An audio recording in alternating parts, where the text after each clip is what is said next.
So Kirsten, treating low progesterone levels is very common. So very often I see that my clients have low progesterone levels, and this I find can also become more common occurrence as people increase in age. So up, late 30s, early 40s, progesterone can become more of a problem.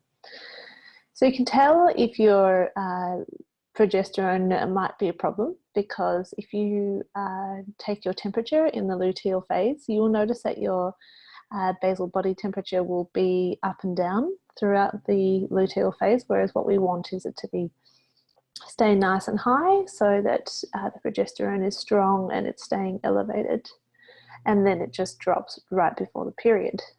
But another way to have this tested is to have it tested on day 21 of your on day 14.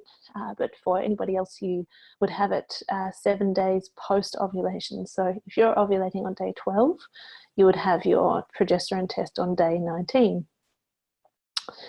So if you're found to have low progesterone, there are particular herbs and supplements which can really improve progesterone. These are vitamin B6 and a herb called Vitex agnus castus, which is otherwise known as chaste tree. So if you do have low progesterone levels, I highly recommend that you speak to your natural fertility specialist about what dose and what brand of supplements and herbs are going to be right for you. The other option is taking pharmaceutical progesterone, which lots of people are recommended when they have IVF.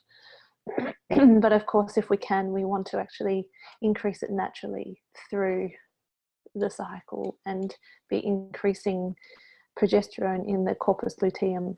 Now, Jen is wondering about a thin uterine lining. So I often see people experiencing a thin endometrial lining. And the way that we recognize this is if people are having light periods. So there's a couple of causes of this. One of the most common is low progesterone. So you might want to have this checked to see whether your progesterone is in fact low. And it may or may not be because low estrogen. If it's not, then we need to work out what the cause is. It may also be that if you've had ovulation-inducing substances, such as Clomid, that this can also thin the lining. The sorts of things that we use for thin endometrial lining is particular types of herbs, and this will depend on which herbs you need because of which hormonal imbalance or what your issue actually is.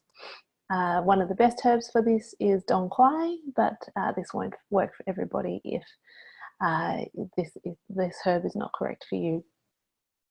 We also might find that there's a lack of circulation, so then warming herbs such as ginger may be indicated. So speak to your natural fertility specialist as to what treatment is going to be correct for you.